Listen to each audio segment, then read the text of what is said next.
참 훌륭한 목사님, 참 인자하신 목사님, 최재 목사님, 저희 교회에서 먼저 한번 청해서 귀한 말씀 들어야 되는데 저희 교회 오시기는 오셨어도 권면의 말씀 위해서 오셨습니다. 특별히 저희 교회와 또 이렇게 관련이 있습니다. 관계가 있습니다. 우리 목사님의 가장 사랑하는 여동생이 저희 교회 시무 권사님이십니다. 또 아끼고 아끼는 손아래 처남이 저희 교회 장남이십니다. 이 두 분은 부부이십니다. 근데 참 저희 교회 장로님 권사님 아주 신사이시고 나이스하시고 아주 신앙적으로나 여러 가지 인격적으로 성품적으로 인품을 보더라도 참 많은 사람들에게 칭찬받고 사람마다 다 호불호가 있지 않습니까? 아무리 잘생겨도 그 얼굴이 뭐 잘생겼냐 이렇게 이야기할 수 있는 분이 있거든요. 근데 우리 집사님과 권사님에 대해서는 호불호를 이야기하는 분이 한 번도 없어요. 이건 제가 그냥 이렇게 과장해서 말씀드리는 게 아니고 모두가 호만 계십니다. 그만큼 아주 참 기도 하나를 하셔도 얼마나 깔끔하게 하시는지 모르고 또 우리 순천향대학교 부총장으로 2번 연임하셨는데 학식도 있고 또 지성도 있으시고 또 사회적인 위치도 있으신데 항상 청소를 하실 때 빗자루 들고 저 본당 쓸고 닦고 그리고 화장실 청소 꼬박꼬박 하시고 토요일마다 저희들은 돌아가면서 교회 청소하거든요. 장로님들 권사님들 오셔서 다 하시고 작년 1월 달에는 저희가 선교지가 있는데 말레이시아 코타키나발루에서 시골에 한 3시간 정도 떨어진 곳에 유치원을 저희가 한 60명 풀 서포트를 하고 있습니다. 다 학비, 점심값 다 되고 저희가 운영하다시피 하는데 가셔가지고 공사판에 망치질 못질 한번 해보셨겠어요? 손수 다 하세요. 우리 시무장로님 5분이 다 가셔가지고 페인트 다 뒤집어 쓰시고 그렇게 하시는데 누가 보면은 그냥 저 뒷집 아저씨 같은 그런 모습으로 그렇게 잘 섬기시는데 신앙의 아름다운 전통의 가문이 있는 집안의 영향력인 것 같습니다. 우리 최재 목사님도 저희 노회에서도 참 신사에 속하시는 목사님. 죄송합니다. 우리 사모님도 자랑을 안 했네. 사모님 인물도 죄송합니다. 인물 그러면서 저는요 키 크면 다 인물 좋은 줄 알아요. 저희 집 사람은 제 어깨도 안 오거든요. 근데 세상에 제일 미인처럼 제가 알고 그렇게 삽니다. 그래서 우리 사모님도 선한 영향력을 끼치시는 그런 사모님이신데 이런 교회에 와서 함께 말씀을 나누고 전하게 된 것 영광스럽게 생각하고 또 감사를 드립니다. 오늘 우리가 살아가는 세상이 만만치 않은 세상 같습니다. 저도 50여 인생을 살아왔지만 쉽지 않은 것 같고요. 저도 11년간의 골수암 투병 생활을 했습니다. 그래서 참 11년 동안 약도 많이 먹었고요. 그래서 양약, 한약, 알약, 물약, 신약, 구약. 그래서 약 먹으라 그러면은 콩 주워 먹듯이 쉽게 먹습니다. 불편함이 없고요. 지금은 완전하게 완치가 되어서 건강하게 지내고 있습니다. 육체적인 건강만이 아니겠죠. 오늘 헌신 예배인데 사실 건강해야 헌신도 할 수 있는 거예요. 헌신하고 싶은 마음은 있지만은 몸이 병들면 헌신할 수 없습니다. 몸과 마음과 영이 다 건강해야 건강한 만큼 쓰임받을 수 있는 거죠. 그래서 병든 사람은 다른 사람을 도울 수가 없습니다. 자기 한 몸 가누기도 힘들거든요. 근데 그런 관점에서 보면 우리 한국 사회, 한국 교회 이 시대를 살아가는 많은 사람들이 참 지쳐있고 또 참 이런저런 이유 때문에 마음에 상처와 병든 것이 많은 상태로 살아갈 때가 많습니다. OECD 본부에서 오존 스커너 박사라는 이분이 이제 의사입니다. 의사인데 수석 조사관인데 우리 한국에 2번 오셨어요. 정신과 의사신데 한국에 2002년도에도 오셨고 2012년도에도 오셨는데 우리 한국 사회 곳곳을 분야별로 샅샅이 다 조사를 했습니다. 그리고 OECD 본부에다 보고서를 제출했습니다. 그 보고서를 제가 직접 본 적이 있습니다. 물론 신문에 게재된 내용인데 어떻게 보고를 했냐 하면요, 우리 한국 사회는 스트레스가 만연된 사회다. 스트레스가 가득한 사회다. 이를 해소하기 위해서 시급히 대책이 마련되어야 할 사회다. 이렇게 기록을 했습니다. 스트레스가 만연된 사회. 여러분, 스트레스는 분노감의 일종이라고 말합니다. 저는 목사지만은 상담학을 전공해서 마지막에 학위를 그걸 했거든요. 스트레스는 분노감의 일종이에요. 스트레스 받으면 짜증나는 거예요. 쉽게 말씀드리면 짜증이 나는 거예요. 화가 나는 거예요. 불편한 거예요. 누가 툭 치면은 뭐예요? 스트레스 때문에 폭발할 것 같아요. 그래서 우리 길거리 가다 보면 사람이 어깨 툭 치면 어떻게 됩니까? 다 폭발할 것 같은 그런 스트레스가 가득한 채로 수많은 사람들이 살아가는 사회가 우리 한국 사회라는 거예요. 2002년도에 조사하고 보고했는데 2012년도에도 여전히 10년의 세월 뒤에 방문하셔가지고 조사했는데도 동일하게 바뀐 게 없다는 거예요. 그렇게 보고를 했어요. 참 심각하죠. 여러분, 참 놀라운 것은 우리 한국이 OECD 국가 34개 국가 중에서 행복지수가 몇 위가 될 것 같습니까? 죄송합니다. 이게 예배 시간에 설교 시간에 묻는다는 것은 금기 사항인데 예. 물으면 이게 아시는 답도 선뜻 대답하기가 곤란하죠, 그죠? 근데 여러분, 그렇습니다. 34개 국가 중에 행복지수가 몇일까요? 32위입니다. 32위. 작년, 재작년 내내 32위입니다. 우리나라가 전 세계 경제 대국으로 10위, 11위, 12위 왔다 갔다 합니다. 국민소득을 3만 불을 넘었어요. 그런데 사실은 OECD 국가 중에서 지하 경제 규모가 가장 큰 나라가 우리 한국입니다. 예를 들어 지하 경제 규모라는 거 다 아시겠지만 시골의 할머니께서 텃밭 가꾸셔가지고 호박 따가지고요, 어떻게 해요? 그냥 길거리에 나와서 좀 팔았어요. 그런데 세금 안 내셔요. 그럼 이게 지하경제 규모하고 똑같은 거죠. 탈세도 있고. OECD 국가 1위예요. 그래서 사실 2만 5천 불, 6천 불, 7천 불일 때 이미 우리 한국은 실제적으로는 3만 불이 넘었다고 이야기를 합니다. 근데 대체로 선진국의 기준이 3만 불 이상이지 않습니까? 그러니까 올해가 3만 1천 몇백 불인데 이미 몇 년 전에 우리는 3만 불 이상의 수준으로 선진국에 준하는 수준으로 우리가 살아가고 있습니다. 저도 미국 유학 생활을 했는데 미국 가보면요, 한국이 훨씬 더 살기 좋습니다. 미국에 계셨다가 오신 분 계시죠? 가보신 분 아시지만은 아프면요, 둘 중에 하나입니다. 저절로 낫거나 아파서 죽거나. 그냥 병 가려면 이멀전시로 가야 돼요. 그냥 갈 수가 없어요. 다 예약해야 돼요. 근데 예약이 하루 이틀이면 괜찮아요. 일주일에도 괜찮아요. 2주, 3주, 한 달 뒤, 2달 뒤에 예약이 잡혀요. 온몸이 감기, 몸살에 위장에 문제가 있어요. 어떻게 기다립니까? 기다리다가 보면 저절로 낫거나 아니면 죽거나 둘 중에 하나예요. 전 세계 어디를 가봐도요, 저도 한 40여 개국을 다녔거든요.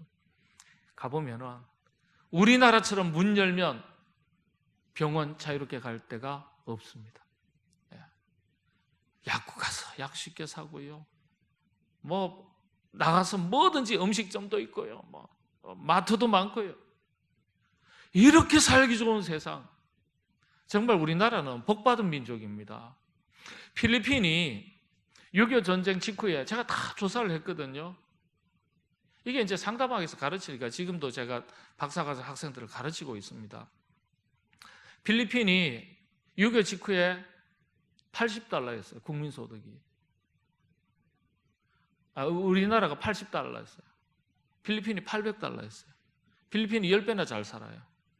지금 완전히 역전해서 우리가 10배나 더 잘 살아요. 동남아에 가보면요, 코리안 드림이에요. 전부 다.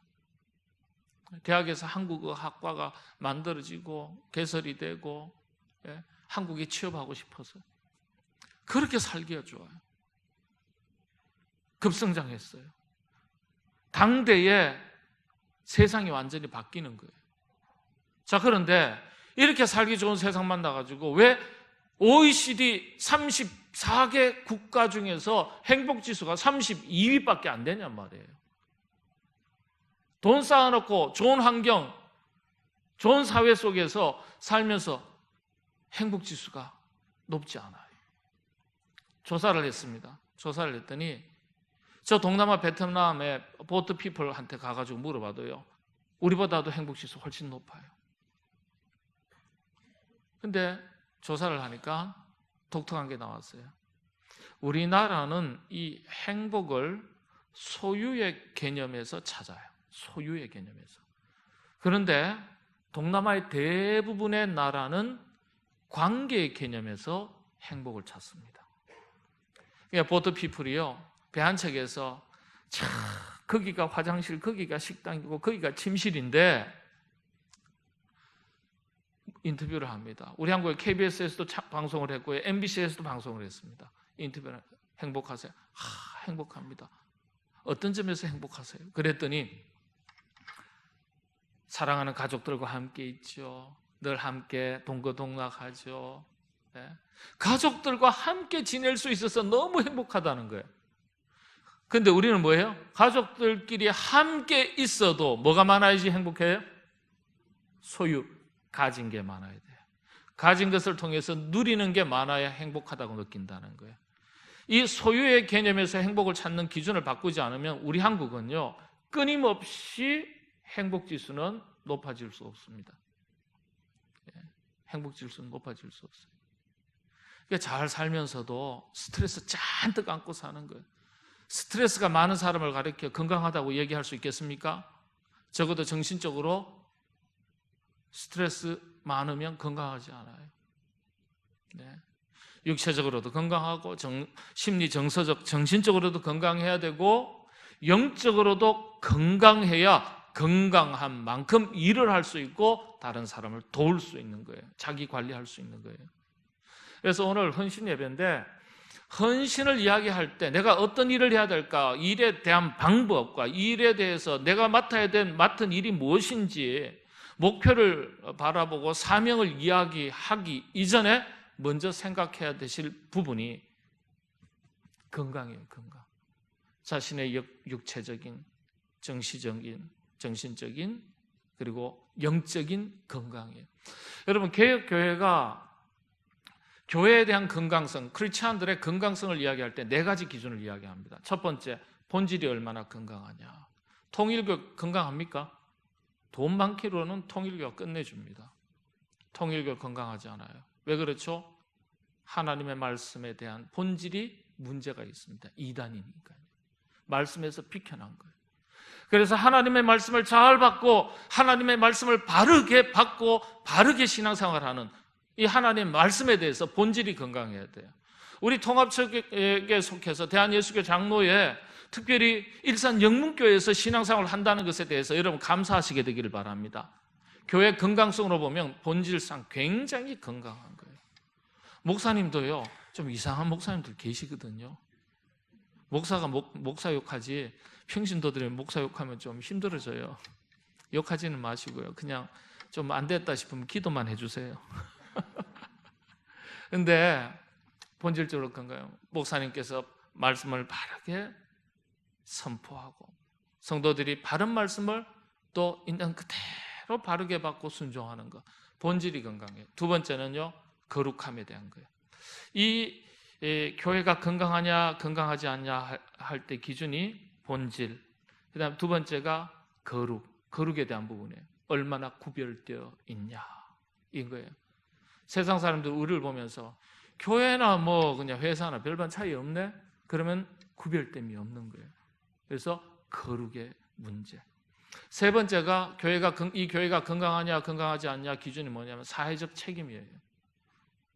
예수 믿는 사람은 자기들끼리 북치고 장구치고 자기들끼리 먹고 마시고 다 하더라. 건강하지 않아요. 대사회적인 책임을 얼마나 잘 감당하냐. 이게 개혁교회, 리폼드 처치의 아주 중요한 교회 건강성을 이야기할 때 기준이 되는 겁니다. 네 가지인데 마지막 네 번째가 뭐냐? 에큐메니칼이에요. 여러분들, 이 땅에 있는 수많은 교회는 그리스도의 몸을 이루고 있는 각각의 지체된 교회입니다. 이 땅의 지상에 존재하는 교회는 하나의 교회입니다. 왜냐? 그리스도의 몸은 하나이시기 때문에. 다만 일산 영문교회 지체고요. 저희 삼성교회는 삼성교회로서의 그리스도의 몸된 지체된 교회입니다. 그래서 한 몸이에요. 그렇기 때문에 손과 발과 손이 서로 연결이 잘 되고 협력이 잘 되고 연합이 잘 되고 일치가 잘 되고 교제가 풍성해야 돼요. 한국 교회가 병들었다고 이야기할 때는 어떤 점에서 병들었다고 얘기합니까? 개교의 중심이에요. 한국 교회는 너무 개교의 중심이에요. 그래서 교회 건강성에 문제가 있다고 이야기합니다. 여러분, 세상 사람들은요, 교회의 건강성을 이야기할 때 대부분 윤리, 도덕적으로 목사님들이, 크리스찬들이 그냥 이런 얘기를 하지만은 사실은 영적인 기준에서 볼 때는 교회의 건강성, 에큐메니칼이에요. 여러분들, 그걸 개인에 적용할 수도 있어요. 여러분, 내가 하나님 말씀을 늘 얼마나 가까이 하느냐. 하나님 말씀은 뭐예요? 곧 하나님 중심을 말하는 거거든요. 철저하게 말씀 중심, 자기 삶의 기준, 방향성, 방향타, 이게 본질이니까요. 구별된 삶이 없어요. 예수 믿는 사람이나 안 믿는 사람이나 똑같아. 이 소리 들으면은 여러분들, 우리가 영적으로 병든 거예요. 사회적인 책임, 그리스도인으로서 여러분, 사역의 현장은 교회 안 사역이 있고 교회 밖 사역이 있습니다. 교회 안 사역만 감당하시면 안 되죠. 교회 밖의 사역도 중요한 거예요. 여러분, 직장이나 일터가 단순히 내 육신의 필요를 채워서 수입을 얻는 그런 자리라면 그냥 직업에 불과한 거예요. 그런데 그 직장에서, 직업의 현장에서 열심히 벌어서 땀 흘리고 수고하고, 그리고 내가 애쓰고 거둔 열매를 가지고 하나님의 나라와 하나님의 영광을 위해서 우리가 잘 사용하면 그건 사명의 현장이 될 수 있는 겁니다. 그래서 직업적인 그리스도인이 아니라 사명의 현장을 만들 수 있는 그리스도인으로 산다는 게 굉장히 중요하죠. 사회적인 책임. 그래서 가난한 이웃들도 돌봐야 되고 살펴야 되고 자기의 것을 나눌 줄 알아야 되고 사회적 책임이 있어야 돼요. 네 번째가 교회 대 교회 연합은 에큐메니칼이라고 합니다. 에큐메니칼. 그러나 성도와 성도와의 서로의 연합과 교제는 뭐라고 이야기하죠? 코이노니아, 교제를 말합니다. 이 교회 안에, 일산영문교회 안에 여전도의 회원들끼리 서로 연합이 잘 돼야 돼요. 서로 교제가 잘 돼야 돼요. 그러면 그 여전도에는 건강한 여전도예요. 그런데 모이기가 힘들어요. 나누는 것도 없어요.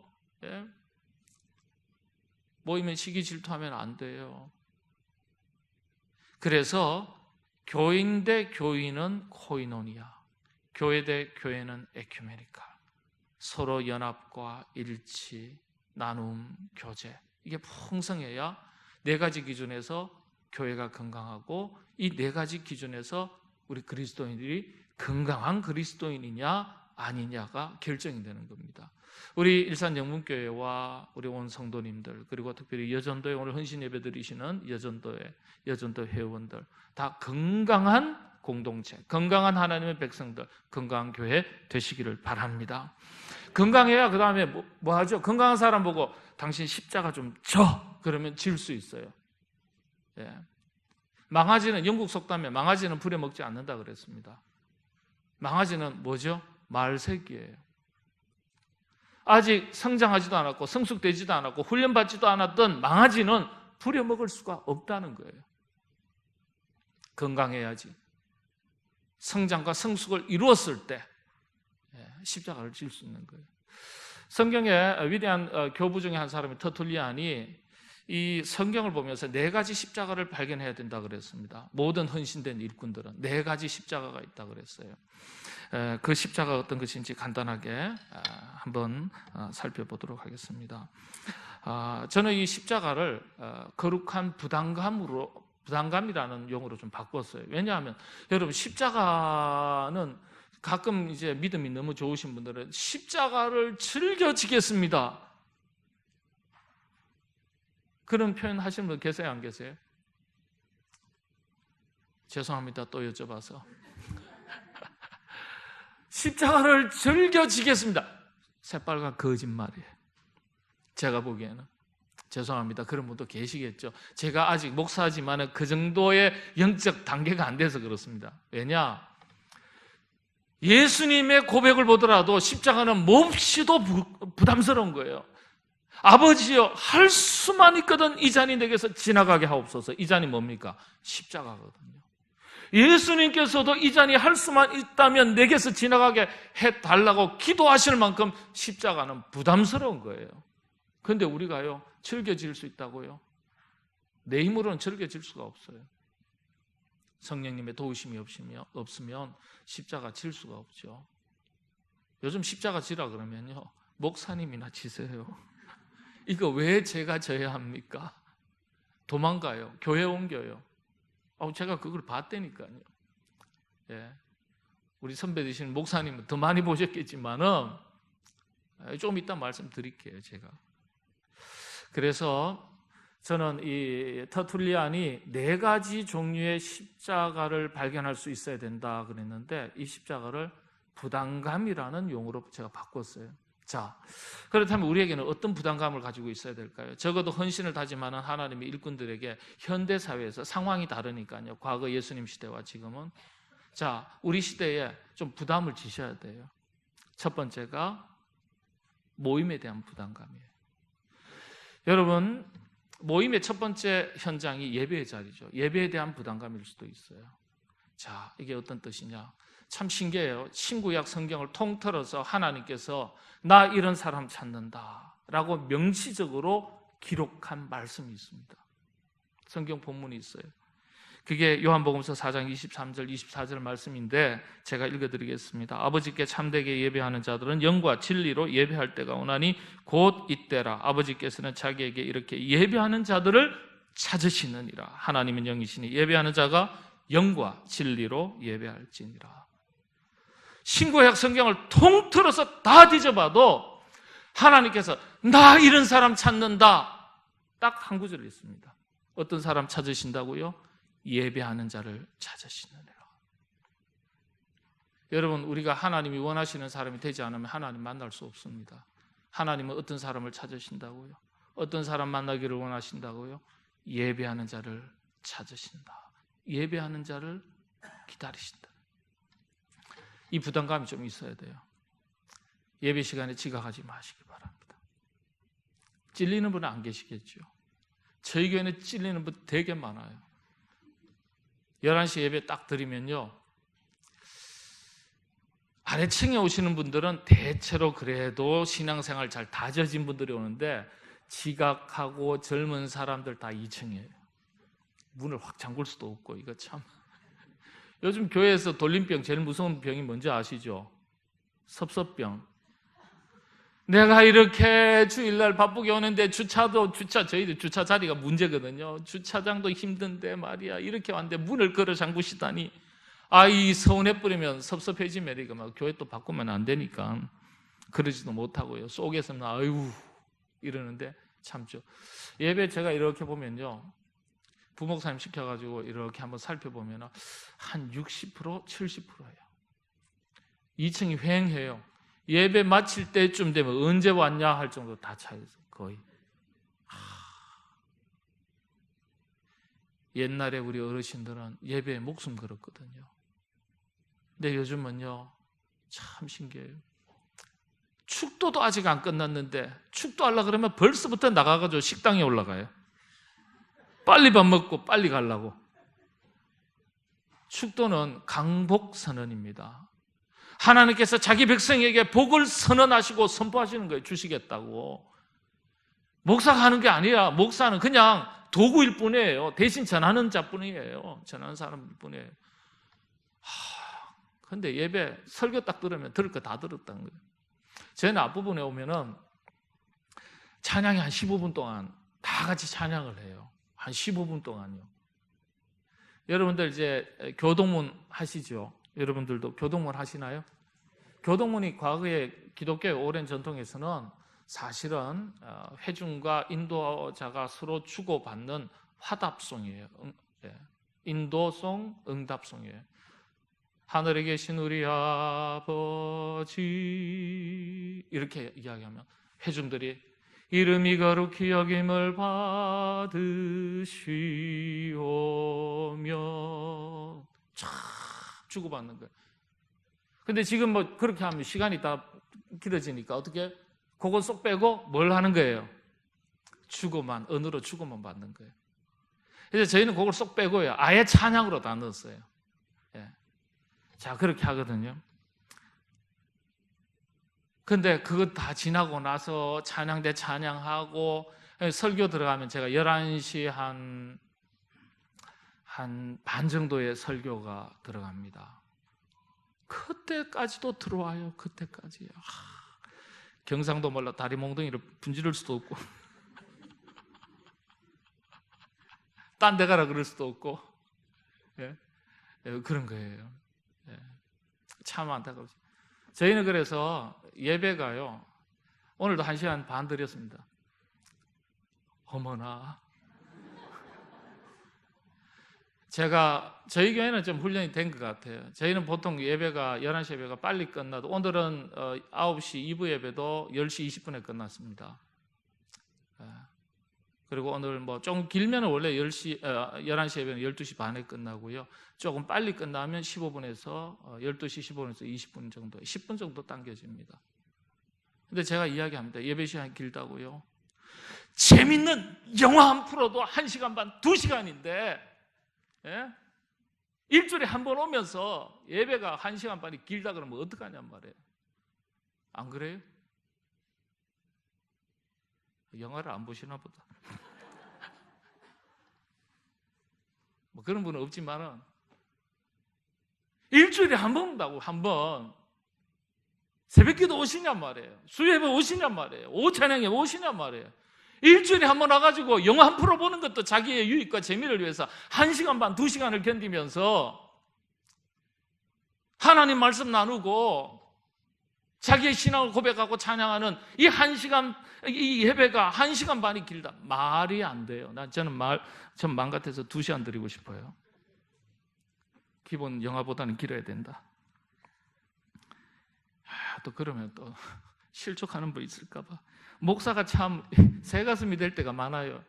또 상처받는 분 없나 이 생각이 들기도 하고 그렇다고 안 할 수는 없고 어쨌든 저희 교회는 1시간 20분에서 1시간 반 예배를 드리고 있습니다. 제 설교 조금 더 줄일 양보할 생각이 없습니다. 예, 보통 40분 합니다. 성경 공부 강의식으로 하기 때문에 뭐 주제 설교하면 조금 짧게 하지만은 그러니까 오늘도 좀 길지 몰라요. 미리 흐릿듯 풀어놓으시고 1시간 맞춰서 어디 가야 된다 이 생각하시면 안 돼요. 예, 죄송합니다. 다시는 안 부를 것 같아가지고. 근데 여러분 예배는 시간의 길이도 아니고 형식의 문제도 아니죠. 사실은 영과 진리로 예배 드릴지라 정말 하나님을 사모하는 마음으로 하나님께 우리의 마음을 두고 참 이 마음 깊은 곳에서 우러나오는 사모함으로 드리는 예배, 여호와 하나님을 구하고 찾고 부르고 이 자체가 좋아서 예배 드려야 되죠. 예. 그런 마음이 있어야 돼요. 그런 마음이 어디까지 이어집니까? 헌신으로 이어집니다. 헌신으로. 예. 예배 빠지고서 여러분 봉사하시면 안 돼요. 가끔 이제 주방 봉사 주일날 한 300명이 넘게 먹거든요. 그 먹으면은 주방 봉사 급해요. 그러면 막 예배 후다다닥 드리고 막 먼저 올라가고 절대 못 그러게. 차라리 굶는 게 100번 낫다. 교사들 중에 교사들이 형편에 따라서 그럴 수도 있긴 합니다만은 예를 들어서 청소년부 교사가 청소년부 예배를 드린 것으로 끝낸다. 거긴 사역의 현장이지 자기 예배 자리가 아닙니다. 그래서 반드시 예배는 예배자로서 예배 드리고 교사는 교사로서 봉사해라. 그게 안 되면 그만두게 해라. 그만두게 했어요. 교회 옮겨도 할 수 없다. 양의 문제가 아니라 질의 문제예요. 오늘날 우리 한국 교회는.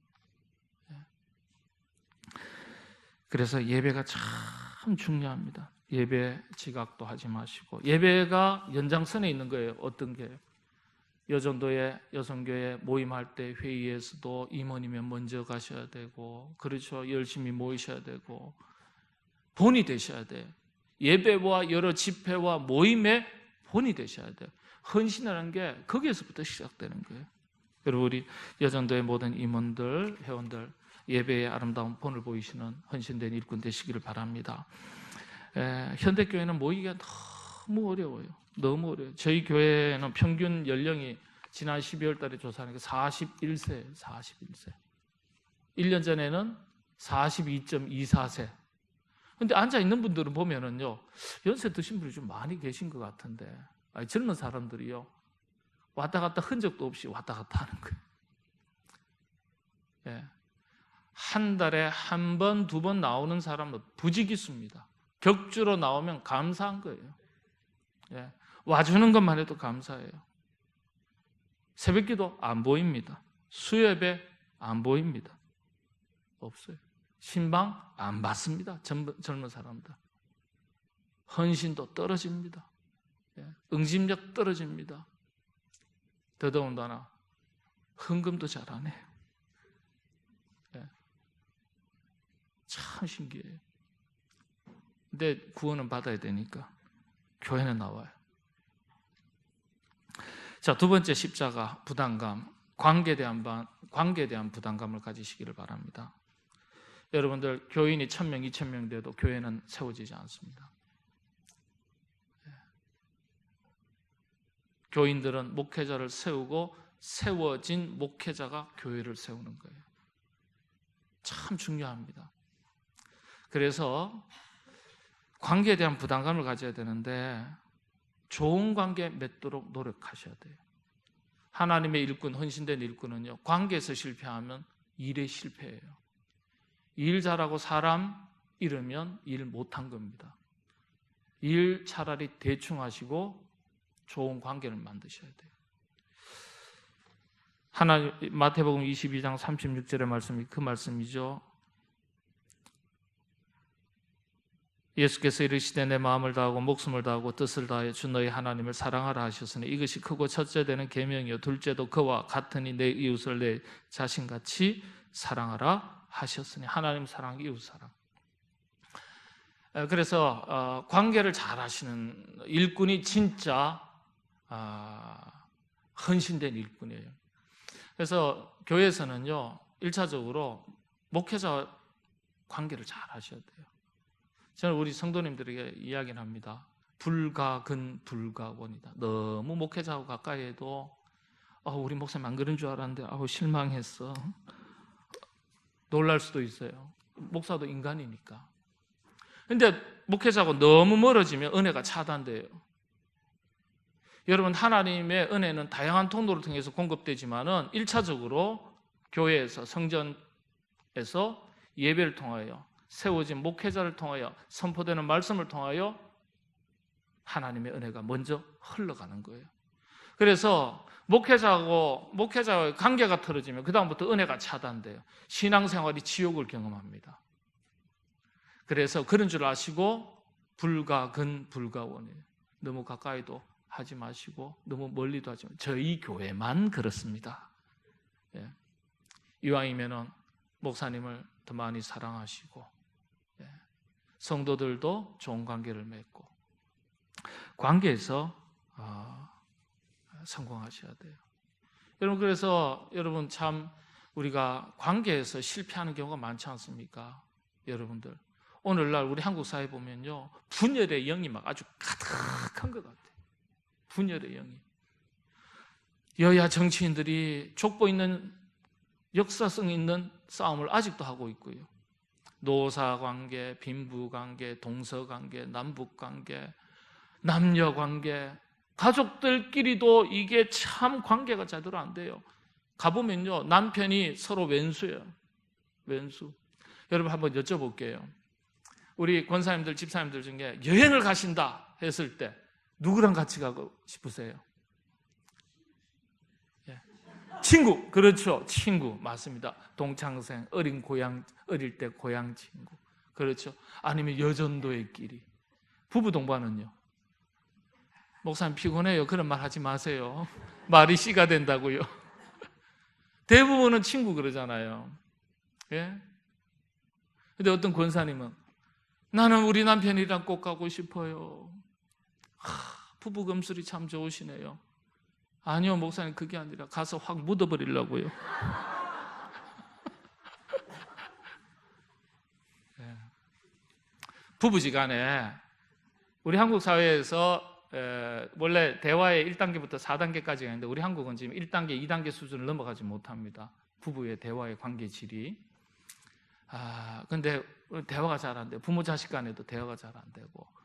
뭐 여러분도 인터넷 가서 검사해 보시면 이렇게 찾아보시면 부모 자식 간의 대화가 하루에 30분 턱도 없는 소리예요. 30분이 뭐예요? 우리 대화 많이 하는데요. 대화도 있습니다. 뭐라고 대화하죠? 저희는 경상도 사람인데 뭐 지역 색깔 따지는 거 아니니까 오해하지 마시고요. 저희 아버님이 정말 경상도 중에 경상도 사람입니다. 그것도 교육자 집안이시거든요. 띵동 띵동 누구세요? 내다. 다 누구세요? 경상도 사람 3마디 한다 그러잖아요.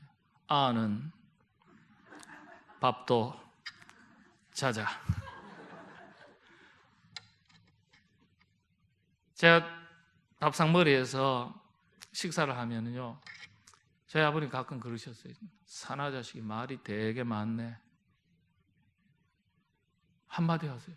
사나 자식이 말이 되게 많네. 그러면 이게 막 그냥 꼼짝 못하고 아무 소리 안 하고 밥만 먹고 학교 가야 돼요. 예. 대화가 안 되고요. 대화가 때로는 돼요. 대화가 안 되기도 하지만 대화 되기도 해요. 어떤 대화인지 아세요? 대놓고 화내기. 예. 그러니까 왜 제가 이 말씀 드린 줄 아세요? OECD 34개 국가 중에 이혼율이 지금 우리 한국이 2위, 3위 왔다 갔다 합니다. 여러분 놀라지 마십시오.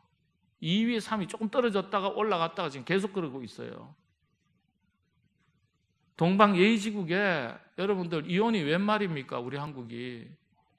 자살률 1위, 2위, 2위, 3위. 3위는 별로 안 내려가요. 2위, 경우에 따라서 1위. 죄송합니다, 어르신들. 황혼 자살률, 황혼 이혼율 OECD 국가 1위. 청소년 자살률 부동의 1위. 심각한 거예요. 자살하는 사람들에게 진정한 자기의 속내를 다 털어놓을 수 있는 친구가 한 사람만 있어도 자살 안 한다고 알려져 있습니다. 이 대화가 안 된다는 건 뭘 말하는 거죠? 관계가 형성이 안 된다는 뜻이에요. 관계가. 심각하게 생각해야 돼요. 그래서 요즘은요, 사촌이 땅 사면 배가 아프다. 우리 한국에서 없어져야 될 속담 중에 하나입니다. 뭐로 가도 어디 가면 된다고요? 서울만 가면 된다.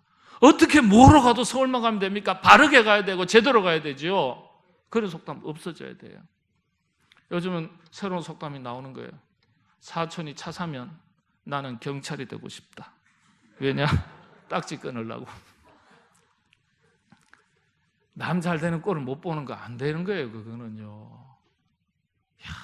자네 참 잘 됐다. 고맙다. 네가 승진해야 된다. 자네 같은 사람이 승진해야 된다. 이렇게 우리가 축복해 줄 수 있어야 되죠. 그게 관계 아니겠습니까? 예? 좋은 관계 맺을 때는요, 나를 존중해 주고 배려해 주고, 그렇죠, 위로해 주고 격려해 주는 사람과 좋은 관계 맺는 거예요. 여러분, 우리 여전도의 회원들께서는 그런 관계에 있어서 참 아름다운 본이 되는 우리 여전도의 회원들 다 되시기 바랍니다. 관계 참 힘들어요. 교회란 어떤 곳이냐 제가 물었더니 어떤 청년이 그런 얘기합니다. 상처받은 사람들이 모여서 더 많은 상처를 주고받는 곳이 교회다. 참 심각하죠. 심각해. 자, 세 번째 부담감, 헌금에 대한 부담감이에요. 제가 이런 말씀 드리면 드디어 나올 게 나왔구나 뭐 이렇게 얘기를 하세요. 사실은 헌금은 물질에 대한 얘기가 아니에요. 물질에 대한 얘기가 아니에요. 마태복음 6장 21절 24절에 보면 내 보물이 있는 그곳에는 내 마음도 있느니라. 한 사람이 두 주인을 섬기지 못할 것이니, 그렇죠? 너희가 하나님과 재물을 겸하여 섬기지 못하느니라. 여러분, 헌금은 물질, 돈 얘기가 아니라 얼마나 사랑하느냐에 대한 문제예요. 얼마나 사랑하느냐에 대한 문제. 사랑하면 드리는 것이, 베푸는 것이, 나누는 것이, 나를 찢어 자기를 희생하는 것이 어렵지 않아요. 여러분, 자식 키울 때, 우리 여기 제일 죄송합니다. 젊은 여전도의 회원이신 것 같은데 꼬마가 몇 살이죠? 6학년. 아이고, 이렇게 친절하게 집안에 족보까지 다 설명 감사합니다. 자, 벌써 4학년, 6학년이면 벌써 이 사춘기가 좀 일찍 또 오고요. 아이고, 자기 세계가 있어가지고 중학교 2학년쯤 되면은 만사를 뒤집는, 김정은이 그래서 북한이 못 내려오잖아요. 그러다니 수류탄이라 그러거든요. 저희 교회도 지금 어찌할 수 없는 부모님들이 많이 계세요. 그런데 여러분, 그렇게 마음에 안 들고 막 속상한데 그럼에도 불구하고 그 자녀를 먹이고 입히고 기르고 뒷바라지 다 해요.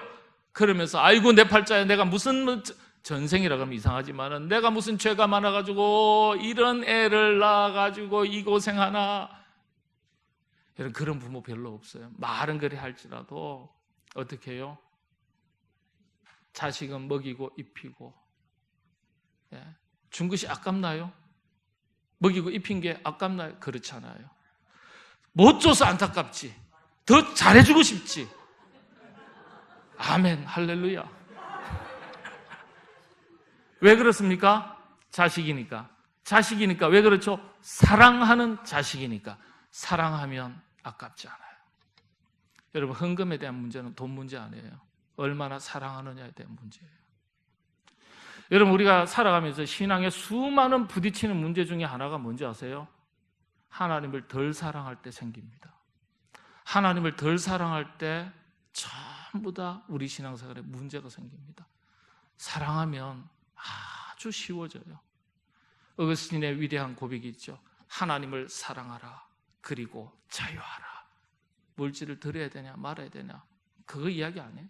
하나님을 사랑하면 드리고서도 더 못 드린 것을 생각하는 게 신앙이에요. 김남조 시인의 그런 시가 있거든요. 저 같은 무식한 사람이 시는 잘 안 읊조리는데 노후 보장을 위해서 아내한테 써먹으려고 이거 하나만큼 철저하게 외웁니다.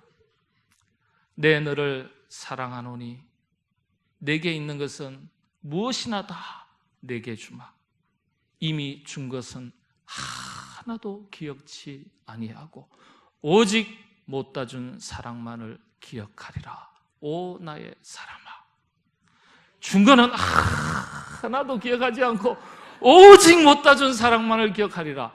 사랑하면 그렇게 되는 거예요. 사랑하지 않으면 뭐예요? 아까워요. 줬던 것도 빼앗아 버리고 싶어요. 본전 생각나요. 여러분, 하나님을 많이 사랑하게 되시길 바랍니다. 사랑하면 아주 쉬워져요. 저희 교회 2019년도에 서리집사 임명을 하는데 250명에서 한 270, 80명의 후보가 있었습니다. 이제 임명을 해야 되는데 조건을 2개로 제가 딱 그전에는 그냥 임명했어요. 근데 올해는 안 되겠다. 우리 교회가 양적 성장만을 추구하는 게 아니라 질적으로 건강해야 되겠다. 완전 패러다임을 바꿔야 되겠다 싶었어요. 그래서 결심을 했어요. 그래서 어떻게 했냐면은 성실한 주일 성수, 온전한 11조. 자, 그래서 서리 집사를 임명하는 과정을 이렇게 했습니다. 처음에는 지원서를 다 나눠드렸어요. 그리고 적어도 내가 내년도에는 봉사 좀 해야지. 실제적으로 봉사하지 못한다 하더라도 시간과 여러 가지 환경 때문에 직장생활 때문에 못한다 하더라도 내가 예배의 자리만큼은 열심히 지켜야지. 내가 나름대로 기도 생활을 해야지. 뭔가 하나라도 헌신에 대한 결심이 서면 그거 적어서 신청하라 그랬어요. 꼭 교회 나와서 청소하고 뭐하고 부서에 들어가서 활동 안 해도. 그래서 그렇게 결심하고 신청을 하라. 신청서를 나눠줬어요. 제출을 하면은 그 다음에 두 번째는 12월 동안 한 달 동안 매주 교육 시간이 있어서 교육을 받게 했습니다. 같은 거니까요. 한 주만 받으면 돼요. 적어도 서리 집사지만은 임시직이지만은 집사가 뭔지, 뭘 해야 되는지, 역할이 뭔지, 사명이 뭔지, 기본 자세가 뭔지는 알아야 되잖아요. 배워라. 배우고 그 다음에 세 번째 심의하겠다. 심의하겠다 그랬어요. 심의의 기준이 두 가지. 말씀드린 대로 성실한 주일 성수. 근데 또 경우에 따라서 어쩔 수 없이 빠진 건 봐줘야죠. 성실의 기준이 조금 틀리죠. 그 다음에 온전한 11조. 두 가지를 걸었어요. 그리고 나서는 임명하겠다 했어요. 신청서 나눠줬어요. 후보가 아까 말씀드린 250에서 한 207, 80명이었어요. 자, 몇 장 신청했을까요? 몇 장 신청했을까요? 여러분 성경에서 여러분 우리가 어떤 질문이 있어서 몇 명일까요? 몇 개일까요? 이러면은요 성경에 답이 있어요. 보통 12제자 아니면 예수님의 나이 33세, 예수님의 40일 금식기도, 그죠? 12지파 뭐 이렇게 몇 명 신청했을까요? 33명 딱 신청했어요. 33명. 장로님들 깜짝 놀라시더라고요. 목사님 이렇게 뭐 어떻게 할까요? 이거 어떻게 하실래요? 이러는 게 그래서 그냥 임명하면 알아서 자기가 깨닫고 또 열심히 하지 않겠습니까? 그렇게 말씀하시는 장로님들 계시더라고요. 그래서 아니라고 33명만 임명하겠다고. 33명만 임명했습니다. 올해. 교회 옮겨도 할 수 없다. 교회 나가도 할 수 없다. 1년짜리 직분이지만은 이 직분이 귀한 줄 알고 받아야 되는데 아무런 의식 없이, 자각이 없이, 인식이 없이 그냥 때 되면 당연히 주어지고 받는 거구나. 뜯어 고쳐야 되겠다. 그래서 33명만 임명을 했습니다. 각오하고 제가. 대한민국에서 항존 재직보다도 서리 집사님이 지극히 작은 교회는 대한민국에서 우리 교회 하나밖에 없을 거예요. 각오하고 했습니다. 애당초부터 돌을 다시 놔야 되겠다 그 생각이 들어서 제가 그렇게 했습니다. 근데 별로 안 나가세요. 근데 감사하죠. 왜냐? 그래도 뭐 붙어 있는다는 것 자체가 어딥니까? 여러분, 그래서 요구는 많아지고 의무는 회피하는 시대입니다. 이런 시대에 정말 하나님을 정말 내가 사랑하고 있는지 우리가 헌신을 다짐하고 결단할 때는 이 검사를 해봐야 돼요. 점검을 해봐야 돼요. 하나님 덜 사랑하게 되면 그 다음부터 십자가가 부담스러워지고 피하고 싶고 그렇죠. 여러분들 정말 하나님을 더 많이 사랑하시는 여러분 되시기 바랍니다. 마지막입니다. 전도에 대한 부담감입니다. 전도에 대한 부담감. 전도에 대한 총대를 마셔야 돼요. 오직 성령이 너희에게 임하시면 너희가 권능을 받고 예루살렘과 온 유대와 사마리아와 땅끝까지 이르러 내 증인이 되리라 하시니라. 사도 바울이 그런 고백했습니다. 전하는 이가 없는데 어찌 듣는 이가 있겠느냐. 듣는 이가 없는데 어찌 구원받는 사람이 있겠느냐. 그러니까 여러분들 헌신을 할 때 가장 큰 헌신은요, 복음 전도의 사명을 감당하는 게 가장 큰 헌신이에요. 예. 참 쉽지 않습니다. 전도가 되든 안 되든 예수 믿으세요, 교회 한번 다녀보세요, 이 말이 낯설고 불편하면 안 되는 거예요. 여러분들, 현신의 최종의 열매는 영혼 구원의 열매로 나타나야 돼요. 여러분, 교회를 사랑하고 서로 연합하고 교제하고 한마음 한뜻이 되면요, 건강한 교회가 되면요, 건강하기 때문에 많은 사람들이, 영혼들이 찾아오기 시작해요. 결국은 내가 직접적으로 입술로 복음을 전하지 않았어도 여러분, 나의 작은 헌신이 힘이 모아져서 교회가 건강하게 세워지고, 교회가 건강하니까 수많은 영혼들이 건강한 교회로 깃들이게 되는 것이고 영혼 구원의 열매를 맺게 되는 겁니다.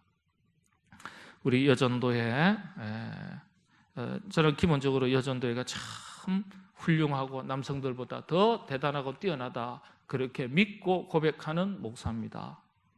아멘이 없으시네요.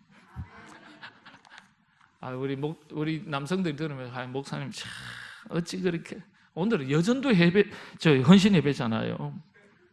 예. 그리고 우리 총회도 보면요, 여전도 회관은요 엄청 크게 지어놨어요. 남성교 회관은 없어요.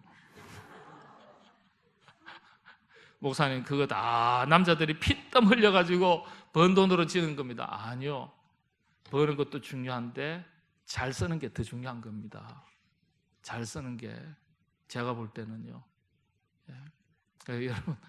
여러분들, 남성 낮춰서 하는 게 아니고요, 여성을 잘 높이는 것이, 위해주고 격려해주고 하는 것이 멋진 남성이고요, 노후를 보장하는 최선의 보장보험입니다.